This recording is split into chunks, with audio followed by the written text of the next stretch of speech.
It's Coast to Coast presented by Campus2Can.com. We have another great show for you tonight. A lot of excellent performances in college football, and we're covering it all. We're going coast to coast for you tonight with Campus2Can.com. But I need you guys to do two things for it. Jump in the chat, interact with us, interact with the show. Let us know what you thought about today's performances, and let us know where you're watching from. And we just want to know that you enjoy what it is that we're doing. Hit that like button so we can reach more people. We start every show, every Coast to Coast with the rundown. It's how we're going to start today. Matt Bruning, Oklahoma State at Texas. How did that one look today? How did Bijan Robinson and company look? I mean, Bijan looked fantastic. Your guy, Casey Thompson, I'm surprised was not riding the bench by the end of this game. I mean, my goodness. Let's, as we always do, start with the winners here. Oklahoma State pulled off the win 32-24. Spencer Sanders, 178 yards, 1 touchdown, 1 interception. Looked okay. He did a good job keeping them on track. They struggled early, but really started going there in the second half. Jalen Warren, who Brandon Hay talked a lot about this morning on the tailgate, had himself a day, 193 yards on the ground.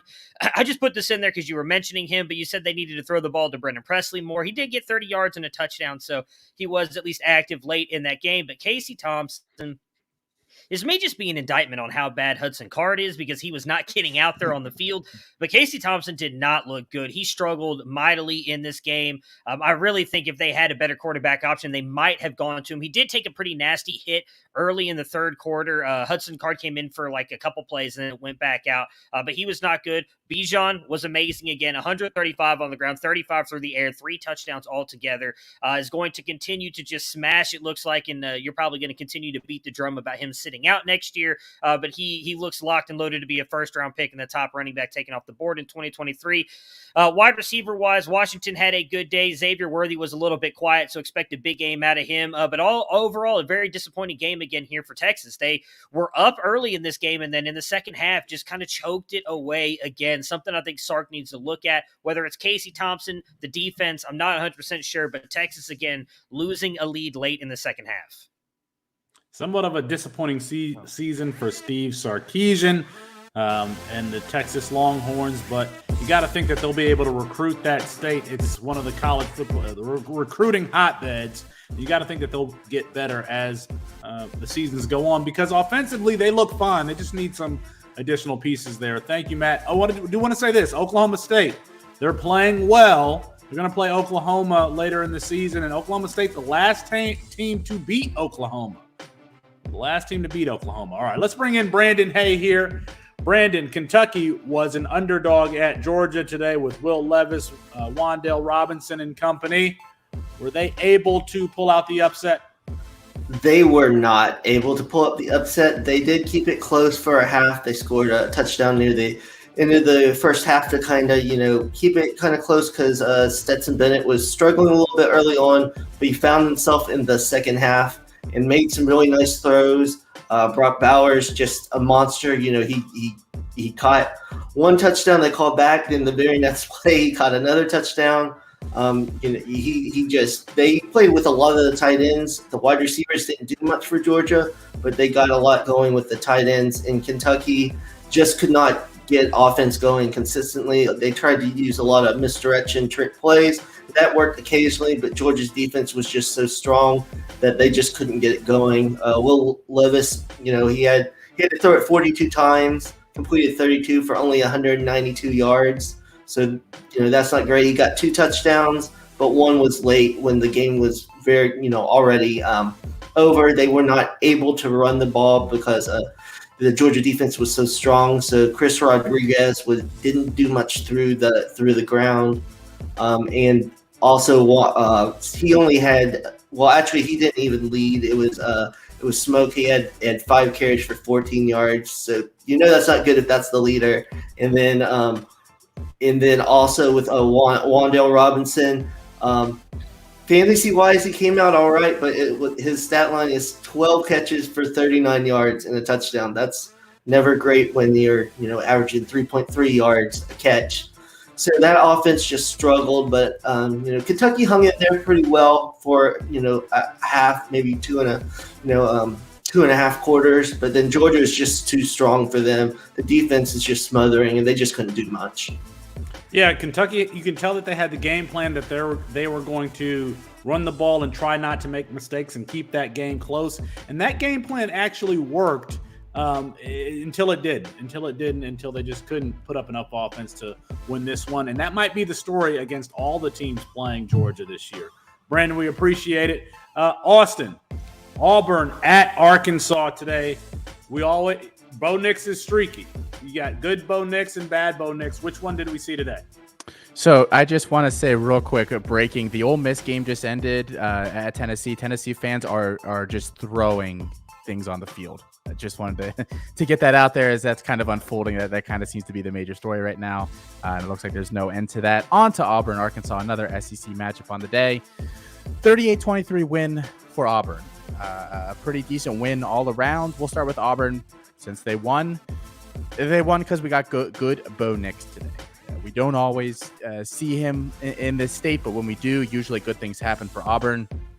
21 for 26, 292 yards passing, a couple of touchdowns and an interception. He also had a rushing touchdown on the ground, another 42 yards there. A pretty good performance, the touchdown to kind of ice this game away late.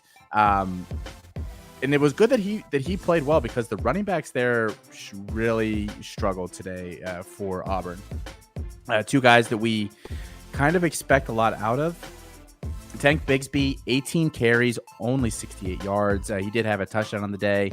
Arkansas did a pretty good job bottling him up. Jarquez Hunter continued to eat into his share of the touches there. 10 carries for him, only 27 yards, no touchdowns.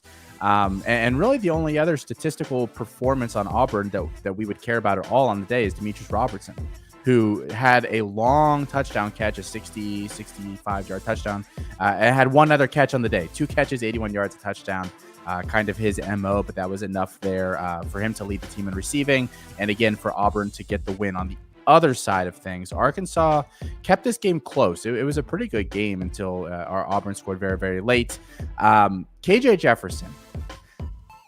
This guy has played really well over the past couple weeks. I had kind of written him off a little bit a year or so ago when they brought in Felipe Franks from Florida. He took that job over. I said, this is the end of KJ Jefferson.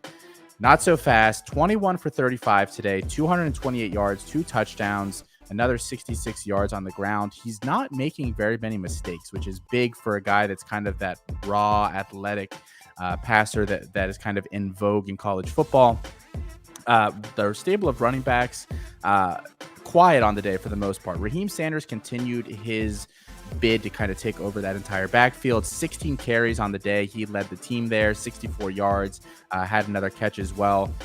Guys, if I'm advocating, the one player that I tell you to go by now before he really blows up big time, it's Raheem Sanders. He just looks like he's on another level out there for the Razorbacks. Traylon Smith behind him, 10 carries, 48 yards. Dominique Johnson had 42 yards and a touchdown. AJ Green had a quiet day, but they always keep those backs kind of churning through. Receiving, Treylon Burks, the only guy there we really care about, and he had himself another day. 9 catches, 109 yards, 2 touchdowns. Just dominated them physically. I mean, there's really not much that you can do to defend him when he's on, and he was on today. So, I mean, Arkansas played pretty well. Unfortunate for them. They might be unranked next week, but a big win for Auburn, who's been catching a little bit of fire lately here. Yeah, definitely has. Demetrius Robertson, it's been a long time since he was burning Kevin King as a freshman at Cal, and Kevin King was at Washington. But Treylon Burks absolutely making a bid to be the number 1 wide receiver in the 2022 class. I do want to take a minute to just express what's going on in the Tennessee Ole Miss game. There are still 54 seconds left. The game has been stopped. Lane Kiffin and the coaches are on the field. The band for Tennessee has been escorted out. So has the Ole Miss cheerleading squad. It looks like gotta protect them. Things are being thrown on the field, and now there's a heavier police presence around. It looks like a lot of that ire is directed towards Lane Kiffin as he's headed towards a 7-point win at his former school. But it doesn't look like there's a whole lot of fans leaving there in Rocky Top, so they might be preparing for a fight. So that is what is going on with Ole Miss and Tennessee. All right, Austin, we'll come back to you later in the game or later in the show. All right, Matt Bruning, did you want to talk about that aforementioned Ole Miss Tennessee game now, or are we getting to it later? All right, let's go to my game, Alabama Ole Miss. Alabama just leaned on an inferior opponent today. Very easy night for Bryce Young, who was 20 for 28 with 4 TDs and no interceptions. He was finding wide open receivers all night, including John Mechie, who probably had his best game of the season, 7 for 117 and 1. Jameson Williams did his thing, adding his 2 catches, one of those for 75 yards and a touchdown. People are starting to notice Jameson Williams, who we've been paying attention to, or at least I've been paying attention to for a while. But the story of this game had to be the defense for Alabama. They harassed Will Rogers, including Will Anderson, the Alabama outside linebacker. He had 6 tackles for 4 sacks and a pass breakup. You guys are always talking about offense on this damn show. We need to talk about the defensive players. Give them some love. 6 tackles, 4 sacks, and a pass breakup for Will Anderson.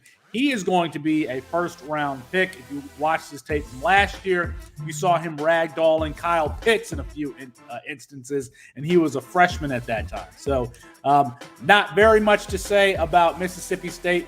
Will Rogers appears to have injured his shoulder at some point during the game, but stayed in the game. He threw a pick 6. I think this is what you could kind of expect when you are playing a team like Alabama or a team like Mississippi State. So let's bring in Mr. Biased Opinions, Will Rivera himself. Will, you had Oklahoma and TCU, and boy, man, that Caleb Williams. What a game. Listen, if we thought that Spencer Rattler was done last week, then this week just solidified it. I mean, Caleb Williams, what a performance. I mean, this guy had 5 touchdowns total, 295 on the ground, and then added 66 yards. 295 in the air, 4 touchdowns through the air, and then added 1 on the ground with 66 yards. And listen, had it not been for Caleb Williams, we would have been talking about Kennedy Brooks, who also had 153 yards rushing and 1 touchdown there. But man, what are you going to do with Rattler, right? I asked this earlier. Do you go to the NFL? Do you put your name in there for the draft because the draft class does not look good or that strong for the quarterbacks, or do you just enter that transfer portal? If I was Rattler during halftime, I'm emailing, I'm calling, I'm leaving messages in that transfer portal and trying to get it done. And it's definitely Caleb Williams season. Again, this may not sound good, but I'm all about Heisman Williams right now. So again, there's not a lot of quarterbacks looking good. But I'm going for him here. On the other side, we had Quentin Johnson. I mean, this guy right here, 7 receptions, 185 yards, receiving 3 touchdowns. He had one grab in the end zone that pretty much should be on the NFL countdown for You Got Mossed. Pretty much just to manhandle that and took advantage of that DB. So it was a great game. They finished off 52-31, but TCU was never in it. They were never in, and so I think Caleb Williams, obviously put his name there. It's all but done for Spencer Rattler, man. So anyway, I love the color hoodie there, man. We're going for that heather gray theme today on Coast to Coast. We're family. We're family here at Coast to Coast. That's why we, that's why we rock it out the way we do. We appreciate you, Will, and we're going to get you back a little bit later on so we can talk about what the sports book looked like. All right, Brandon Hay, Baylor, BYU. BYU was the ranked team here, but Baylor is only has 1 loss on the season with Dave Aranda at head coach. And you're muted, Brandon, so unmute yourself and tell us how those Baylor Bears and BYU, whatever they are, is how they did. The Cougars. Thank you for telling me I was muted. So BYU, I think it just showed that they've been ranked too high based on last week and this week. This game could have been worse. Baylor threw an interception when they were in the red zone and also went for it on 4th down in BYU territory and did not make it. So Baylor, they were those tricky Bears. They had an onside kick also in the first half that they were able to score on.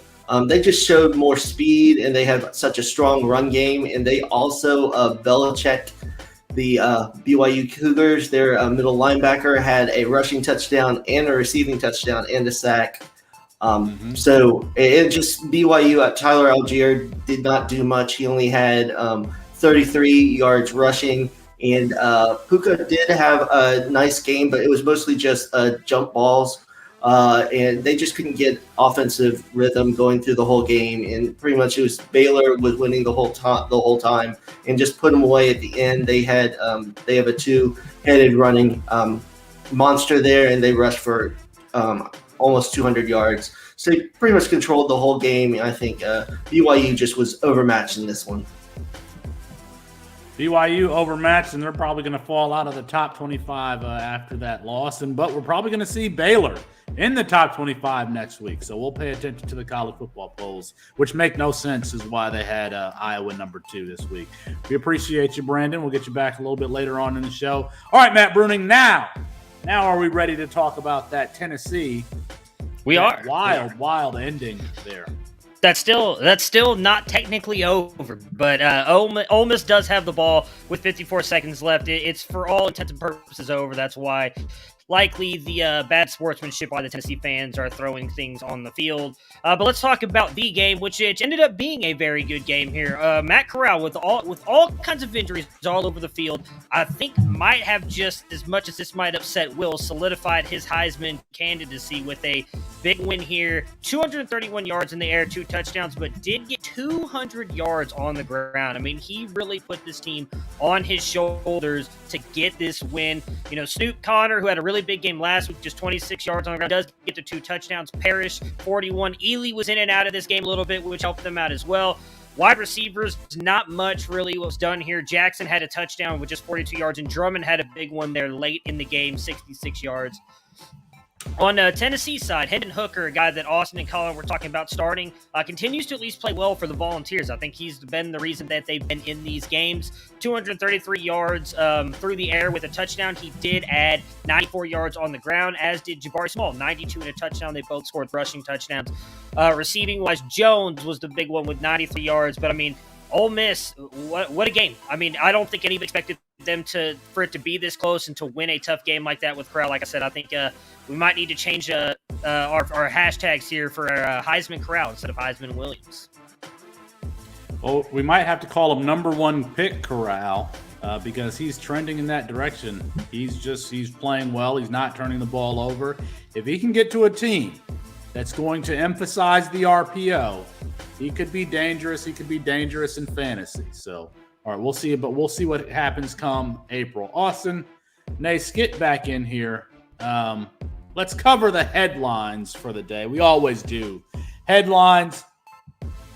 There are 2 quarterback performances today that were exceptional. And let's start with Anthony Richardson, since that was the earlier game. He comes in for Emory Jones after Emory Jones throws a pick 6 to start the third quarter. They were down. Gators were down 13-28 at that point, and he comes in and he immediately stresses the defense. They ran this play on the first drive that he was in, this fake toss to the left, fake quarterback dive to the right, and they throw back to the running back. I mean, you see the safeties just shaking back and forth, not knowing what space to defend. Listen, Austin, you're going to poo-poo this comparison, but he is a Cam Newton or Derrick Henry when he has the ball. I mean, he can run quarterback dives. He can run your safeties and linebackers overs and run through them. And he's just so explosive.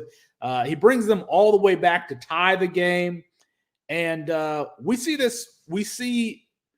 this type of stress on a defense with Caleb Williams. We see it with Lamar Jackson. When the quarterback is a threat to run the ball, the defense attempts to take that away. There are going to be one-on-one opportunities for receivers, and we see that when Anthony Richardson is in the game. I think next year, Anthony Richardson he's going to be either a first or second round pick. In college fantasy, in CFF leagues, when you unmute yourself, tell me that I'm wrong.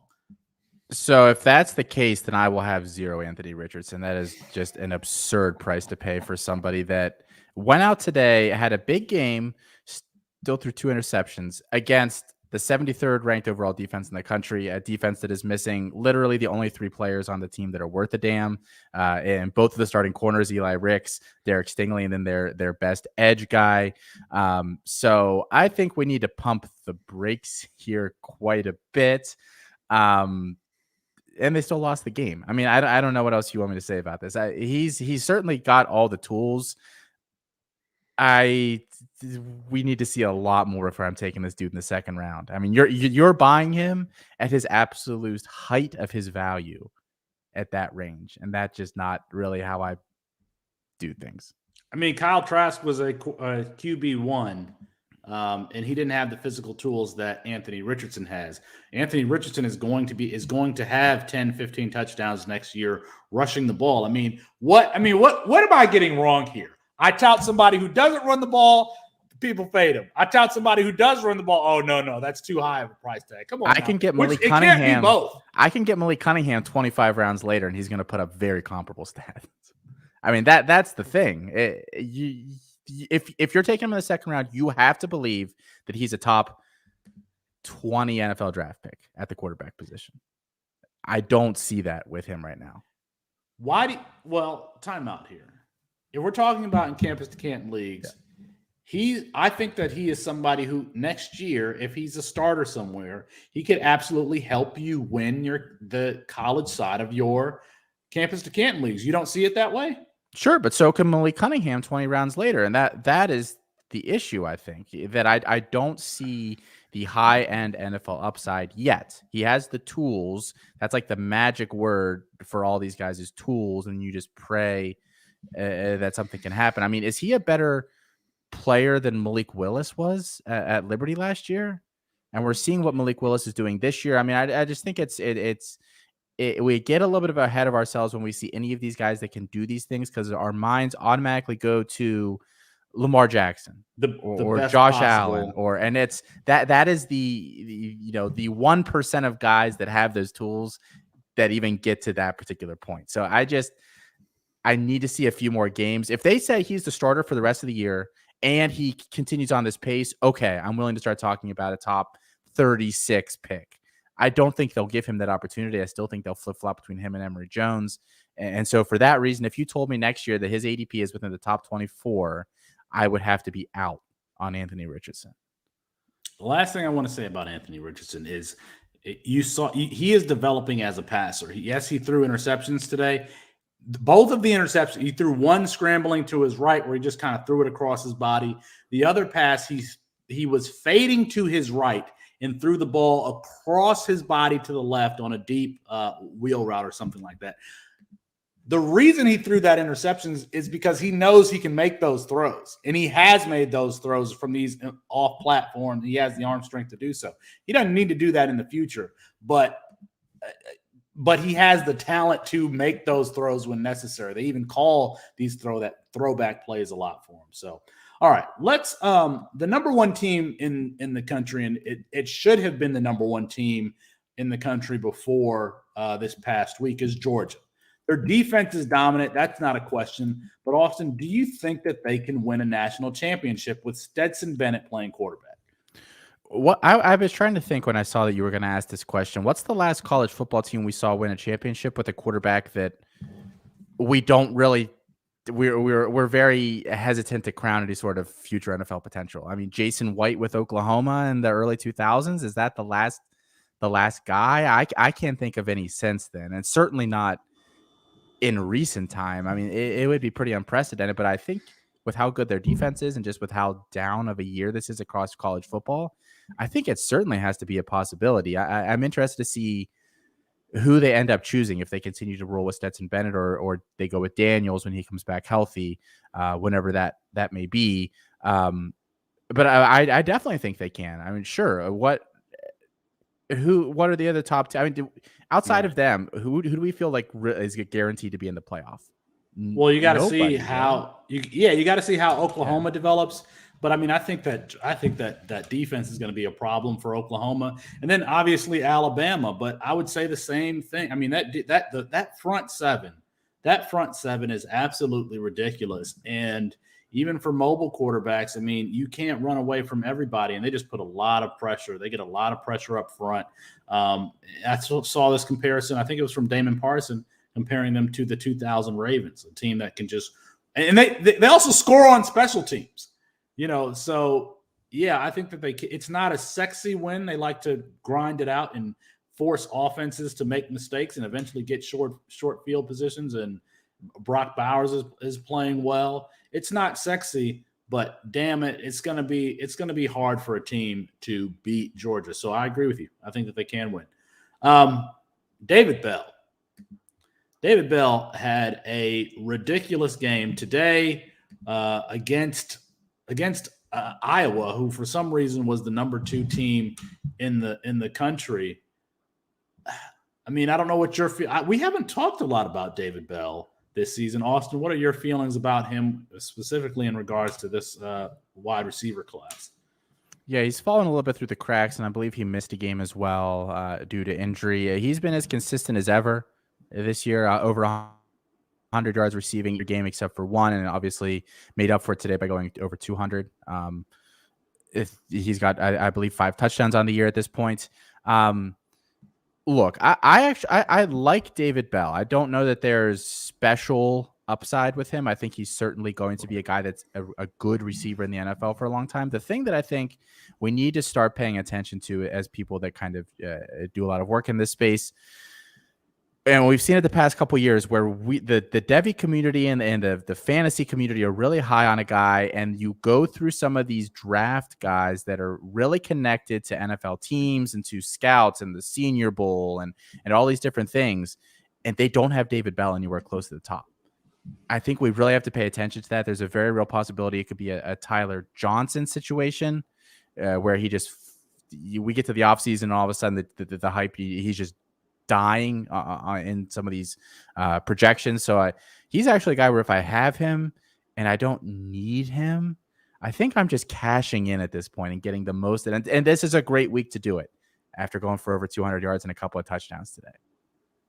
Yeah, and I can't put my finger on it, but there are some players where I'm just like, I don't feel like that player is necessarily special, and I feel that way about David Bell, even though you see him make these excellent catches. He has excellent ball skills over his shoulder, over his head. I mean, he's a great catcher of the football. I've seen Allen Robinson comparisons for him. I don't know that he's going to be the athlete that Allen Robinson was, but we'll see. Allen Robinsons are dying out too. Just they are that archetype that the 6'2", pretty good athlete slot guy, like that role does not necessarily exist anymore because we're getting so many of these slot specific guys. So that if you're comping him to Allen Robinson, you think that maybe the slot's his best position. I think that's a scary proposition for a guy like David Bell. Well, we are not. One position that's not dying out is the quarterback who can make plays with his feet, and that's Caleb Williams. Caleb Williams, who was a 55% completion percentage passer in high school, had himself a day for OU. The last I looked, he had over 50 points in fantasy. I still lost in the one area where I started him. Kirk Herbstreit said something during the game, and I thought that it was true. He said that the team, not just the offense, but the team as a whole, felt different with Caleb Williams at the helm. Now, I know they gave up 31 points or 30-some-odd points in the game today, but they absolutely felt different, including scoring a defensive touchdown. The way that place was absolutely rocking. Caleb Williams made a difference, made an absolute difference for that team. We should have Kirk come on the show sometime to talk about that. I think that would be a really good show.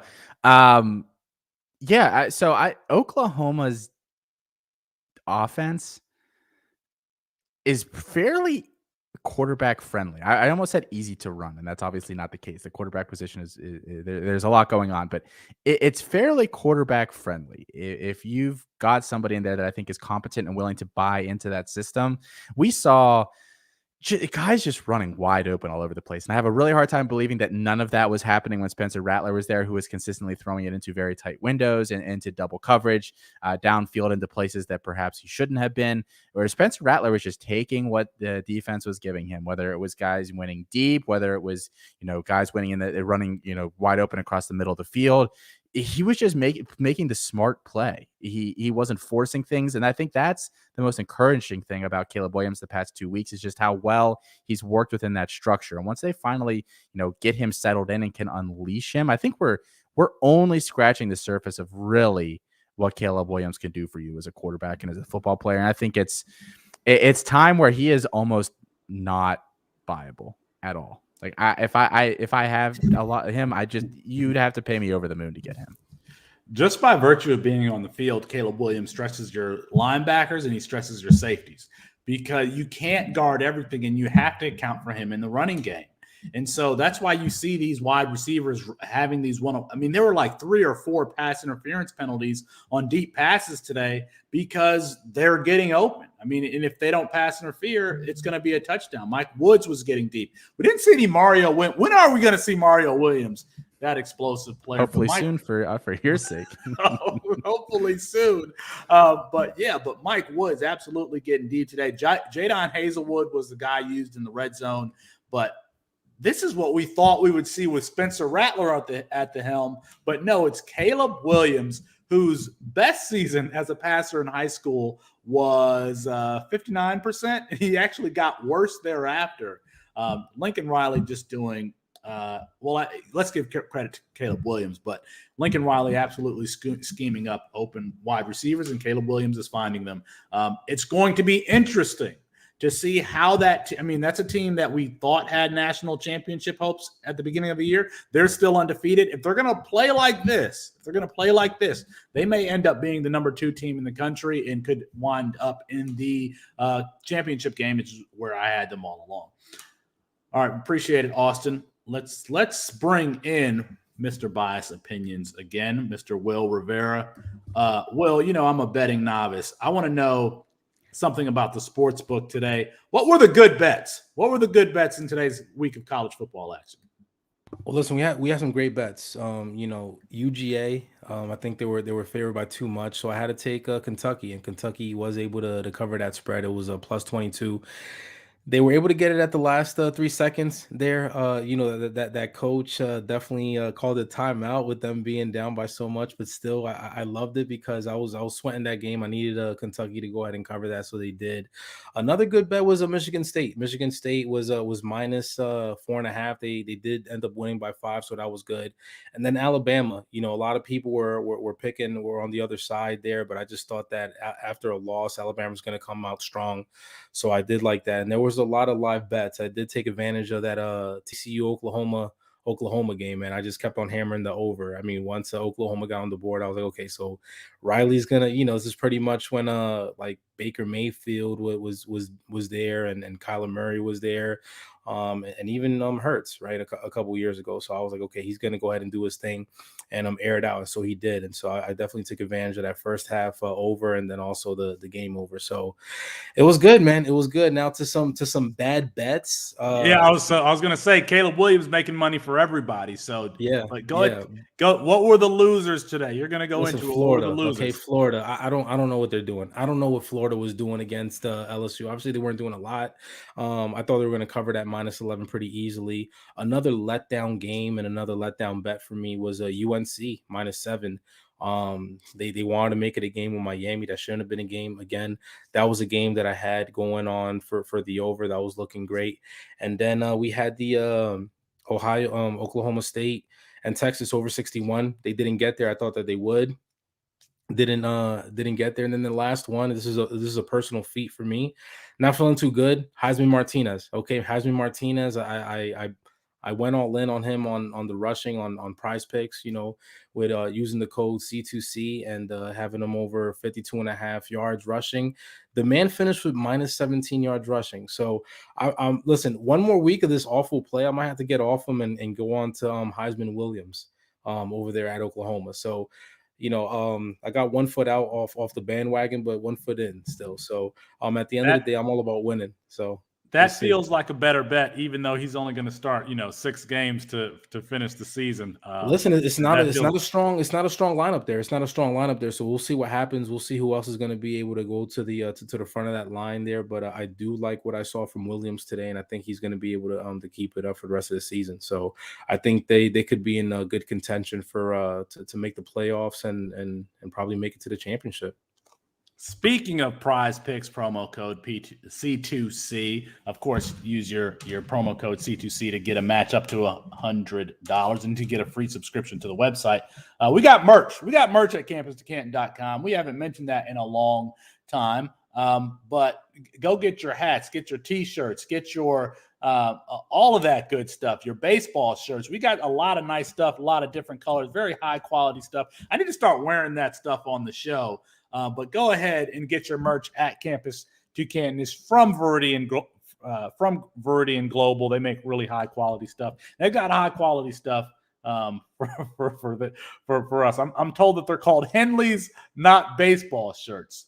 I guess that's what the cool kids say. All right. We need to figure out whose value changed, or whose value's up, whose value's down. Will we appreciate it? We can find you at Biased Opinions, and we'll see you next week. All right. Austin, get in here so we can talk about. By the way, Lane Kiffin, this game actually just ended. Lane Kiffin is escorted off the field, flanked by 4 listen, dudes who look like they could kill somebody. And that still didn't prevent the fans from throwing stuff at him as he walked out. So good times for Lane Kiffin, right, Austin? I'm just happy that Ole Miss ended up winning this game because Tennessee did get the ball back with about 18 seconds left. Went down the field, and then Joe Milton did Joe Milton things. So they're at the 20-yard line. Joe Milton tries to, with 3 seconds left, they snap the ball. He has to throw it into the end zone. He tries to run, and he goes out of bounds at the 9. It just makes no sense whatsoever. He is not a good quarterback. I'm glad everyone sees that, and because beginning of the season, people were talking about, oh, he's going to do this at Tennessee. No, he's not fast at, I think that on the field, it just moves too fast for him, as you see, as he ran out of bounds in an opportunity where you can't run out of bounds. Well, it's probably Brandon. As I say, it's probably stock down for Joe Milton then. But look at that segue. Whose stock is on the rise after week 7? Brandon, let's go to you first. Who's the guy that stood out to you today? I guess definitely Tyrion Davis-Price. Two straight really strong performances, especially today. He made Florida look really dumb and just ran all over him.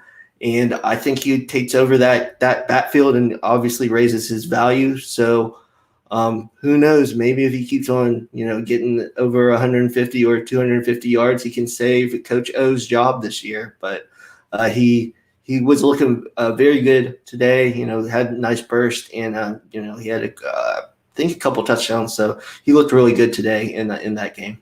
Brandon, I want a follow-up question here with you. You said that he might save Ed Orgeron's job. Do you think that's likely? And is it stock up for Ed Orgeron on the day as well here? A big win that he needed. He needed that win. I don't think he's going to save it, but I mean, crazier things have happened. Yeah. I mean, who's to say?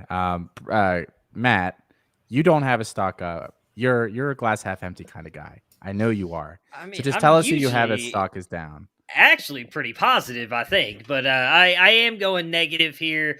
And it's a guy that we were talking a lot about on Twitter today, Austin, with everybody pumping up Malik Willis. 2 games now. Today they played UL Monroe, where they lost. Last week they played a Middle Tennessee school, I believe, or a Directional Tennessee school. Not 100% sure of which one. Over these past 2 games, he has been 33 of 58 for a 56.8 completion percentage, 357 yards passing with 3 touchdowns and 6 interceptions. That is 6 interceptions in the last 2 games. He has added 237 yards on the ground with 3 touchdowns. You tweeted out, I mentioned it then. We talked a little bit about it last week too, I believe, that these plays that everybody keeps blowing up on Twitter as like, oh my God, he's going to be the next best thing to come into the NFL are not going to work in the NFL. He's not going to be able to scramble around for 30 yards in 5 minutes and then throw a touchdown down the field. It's just not going to work like that in the NFL. The talent is a lot better than what you're playing at a directional school in Middle Tennessee, or I think it was Middle Tennessee. So I'll stop saying directional Middle Tennessee, but it's got to be stocked down for him. There's a lot of people who are still out there touting him as a first-round pick or one of the top quarterbacks off the board. I don't see it. I think if you can get him, if you can sell him now at that value, I would do it, because I saw a couple people talking, hey, maybe he gets drafted, we got to give him a couple years. The NFL does not do that anymore. They do not give quarterbacks a couple years. You maybe get a year if you're lucky. Everybody keeps talking about the Patrick Mahomes situation. Let's not forget Patrick Mahomes was sitting behind Alex Smith, who, granted, may not be the best NFL quarterback, but he was taking that team to the playoffs, almost had them in the Super Bowl. Alex Smith was a good quarterback. Most of these quarterbacks that are about to get drafted are not going behind an Alex Smith. So I don't know that Malik Willis will even get a year, if that. I really think we need to stop with this. He's a first-round pick. Just give him time to sit thing. He's just not it. Yeah, I appreciate any passionate speech against Malik Willis. Felix, do you have a guy that was stock up, stock down for you today? Besides Anthony Richardson, you're not allowed to say him, but no. How about Jaylen Warren? Austin and Chris Moxley, you guys were talking about Jaylen Warren taking over that Oklahoma State backfield, and I didn't listen to you. I said it was going to be Dominic Richardson, that he was going to have a role there, and he has. And I thought that LD Brown, is it, that would start it off, and then eventually Richardson would get it. No, but Jaylen Warren, I got to see him a little bit today, and he actually looked explosive. I understand that he was the JUCO Player of the Year before he transferred to Utah State and eventually transferred to Oklahoma State. So he's got some pedigree behind him. If you consider, that's what Ramondre Stevenson was. That's what Ramondre Stevenson was one of the best players at the JUCO level, and he looked like a load today. And I give you guys credit. I don't know how much eligibility he has left, if he has another year, or if he's going to be coming out this year. But he looked very good. And if you're starting him on the college side of your C2Cs, what a value did you get in Jaylen Warren? Yeah, it was definitely a guessing game with those 4 running backs, and whichever one kind of had the first big game was going to be the guy that went there, and it ended up being Warren. I just want to throw out a name. Speaking of taking over backfields here, Israel Abanikanda at Pitt, a guy that I, granted I'm a Pitt guy, a big Pitt fan, went there for school. I said at the beginning of the season, I thought that he could take over this backfield by the end of the year. That he's explosive. He was the Gatorade Player of the Year in New York his senior year of high school. He was listed as an athlete, but it was always apparent he was going to be a running back. Chose Pitt.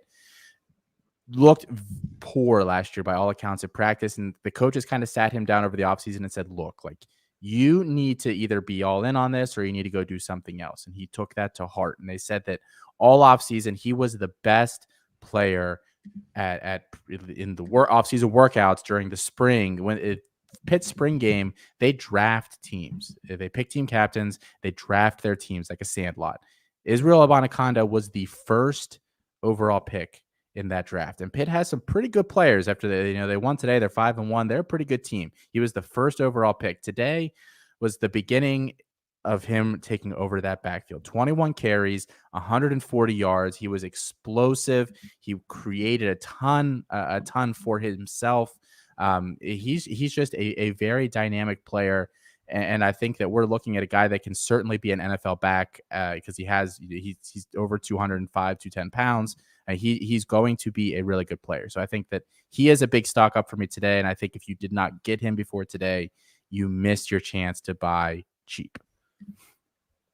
Anybody else? Definitely cheap. Oh, go ahead. Yeah, Jerome Ford. We got to mention Jerome Ford. Now, I watched a little bit of this game, and he's somebody, if you give him a straight line, he's going to shoot through it, and he's gone. But he was explosive today against UCF. Yeah, great game there for him. Is that do it for the panel today, guys? That's some pretty good discussion there. We can certainly move into Left Coast check-in. Left Coast check-in. Get out of here. Get out of here, Matthew. Get out of here, Brandon. Get out of here, especially you, Austin. Get out of here.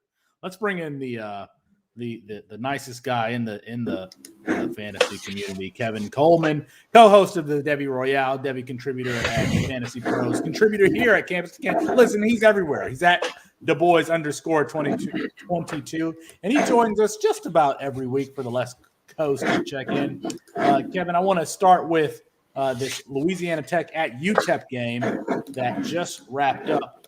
Jacob Cowan for UTEP. He is quite the player. How did he look tonight? Yeah, thanks for having me tonight, guys. Jacob Cowing, 9 receptions, 166 yards, no touchdowns though, so he didn't get in the end zone. But he just looks special, and he's going to be an interesting case. Can he be where's he going to go in the draft? Where's the draft cap going to go? But you have to look at this team and know that he's just lighting it up this year, and he's a lot of fun to watch. I know Jarek Backus really likes him. He's got some fancy charts that I don't quite understand, but whatever the charts say, it's a good thing. So he looks good, and he already has 609. He had 609 yards coming in. So it's legit. Everything is there for me. I love Cowing. Hankins also had 2 touchdowns as well. From UTEP rushing. Louisiana Tech did nothing. So Hankins did get 2 touchdowns, but other than that, it's Cowan show. Jacob Cowing has only had 2 games this season where he did not have over 112 yards receiving. Only 2. So Yeah. in every other game, he has had over 112 yards receiving. He is absolutely balling, averaging 23.4 yards a catch. I mean, if you haven't taken a look at Jacob Cowing, it's somebody that you need to take a look at. All right. Air Force, Boise State, Khalil Shakir, Hank Bachmeier. Those are some names to watch, at least for Boise State. How are they looking? Yeah, it looks like they're gonna lose here to Air Force, 24-17. Air Force looks like they're gonna go 6-1, and Boise State 3-4. I don't remember the last time Boise State's been 3-4 in my lifetime. They've always been really consistent, but they're definitely struggling right now. Shakur had 4 catches for 75 yards, no touchdowns. Cobbs had for Boise State actually 6 receptions, 83 yards, and a touchdown. So he looked good. Van Buren 15 carries, 58 yards, and a touchdown. Bachmeier did okay, but again, that offensive line struggled tonight. Air Force just kind of ran it down their throats like we expect Air Force to do. Air Force only had 59 yards receiving. They had 1 catch in this game, and it was 1 catch, 59 yards, and that was it. And I always laugh when we watch the triple option. But yeah, they dominated. Air Force is 6-1, and it looks like Boise State's going to go 3-4. 40 seconds left. Air Force has the ball, so it looks like Air Force is going to take the win. They might be ranked next week. Arizona State and Utah, Kevin. There are a lot of fantasy relevant players for that Arizona State team and a few for Utah. How's that game looking? Yeah, this is one of the games I was highlighting this week. I was talking about on the Debbie Royale. If Arizona State can win this game, they should go to the Pac-12 championship. And so this is a huge game for them tonight. They're winning 21-14. Utah does have the ball right now. So Jaden Daniels is playing well, 11 for 18, 157 yards and 2 touchdowns. Rashad White, 6 carries, 52 yards. He looks good. Tranum looks good too. Jaden Daniels also has 6 carries, 63 for 33 yards and a touchdown. So we know the Jaden Daniels show is going to be there. LB Bunkley Shelton, I know that was Austin's guy at one point. He's got 1 catch for 59 yards. Hodges has 42 yards and a touchdown. Jalen Conyers is a guy I really liked.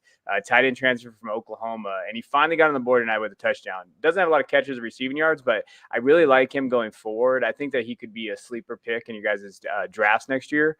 On the other side, again, Utah's rushing is just kind of Tavion Thomas this week is him, 11 carries, 62 yards, a touchdown. Rising also has a touchdown. And then I know Cameron Rising, for a lot of people, I think I saw Austin tweet about him. He has 144 yards. He does have 2 interceptions, though, but he does have a touchdown and 44 yards rushing. And Utah has the ball again. So this game's going to come out of the wire. Arizona State has trouble closing out teams. So it'll be interesting to see what Jaden Daniels can do. Yeah, and finally, Kevin, Hawaii at Nevada, which is a sneaky good game. However, Shevin Cadero is injured, I believe, and so the freshman, Brandon Schrager, is starting, and he's not looking too good thus far. He's not looking great, but hey, they beat my team, Fresno State. This is on the road, and they look like they're playing pretty well. Day Hunter right now has 8 carries for 174 yards and 2 touchdowns, and he is just straight up just killing this Nevada defense. Nevada's up 2017 at halftime, but they got to stop him somewhere. Calvin Turner for Hawaii has 2 catches, 48 yards. On the flip side, Carson Strong, he has 209 yards. Hasn't thrown a touchdown, hasn't thrown an interception. He's been pretty solid. Their running back, I'm going to mispronounce this, Toa Tua, 12 carries, 54 yards. Toa. Well, yeah, thanks, Felix. This is why you're the lawyer. 12 carries, 54 yards, and 2 touchdowns. That is what he does. He looks really good there. Hey, when you're looking at who we thought was going to be the guy for that offense, Cole Turner. I know Alfred thinks he's not good at all, but he had 8 receptions, 108 yards, and 0 touchdowns. But he's looked very good in this first half. Romeo Dubes has been there as well. And then you would like to know that Carson Strong has minus 13 yards. So you get ready for that tweet later. I'm expecting it. Carson, I think that the line on Carson Strong with Prize Picks was 13.5, negative 13.5. It might have been something right around there. So, all right. Well, Kevin, we appreciate you staying. Well, actually, it's not late for you. You're on the wrong side of the country, but that's all right. We love you anyway. Appreciate you, Kevin. You can find Kevin at Du Bois _22. All right, Kevin. We'll see you next week. See you guys. All right. Austin, it was a good week of college football. Next week, I don't know that there are that many games to really highlight, but it starts on Thursday. We've got a good game on Thursday with Coastal Carolina and App State. That's pretty big, especially for Coastal Carolina, who continues to get these nationally televised games. It's Coastal's last relatively difficult game on the schedule. I mean, Appalachian State went out and had a total stinker this past week against Louisiana, but the rest of their schedule is just charm and soft. So I think Coastal Carolina, for them, going out just putting up a huge score line on a nationally televised game, as you said, needs to happen in order for them to try to maneuver into one of those New York Six Bowls. So an important game for them. Yeah, we're starting all of our Chanticleers that we have. USC Notre Dame. Maybe we see Tyler Buckner start or get more significant playing time against the Trojans. Yeah, I mean, 2 teams that obviously aren't going to go anywhere significant this year. But hey, I mean, it's USC Notre Dame. There's always something wacky that goes on in this game. 2 teams that basically we hate their starters and we really want the freshmen to take over. So that would be nice. But I mean, it's going to be a snooze fest. I think USC's been poor. Notre Dame is a defensive football team, but it's USC Notre Dame. I don't know. I mean, there's just something special about that game on the schedule every year, even though I despise both of those teams. I watch it every year. Ohio State, it will be back next week after being on a bye this week, and they face Indiana. Indiana is not the team that they were last year, but you've noted here that Indiana is the best secondary that Ohio State will have faced since Oregon. So that maybe that's a test for CJ Stroud.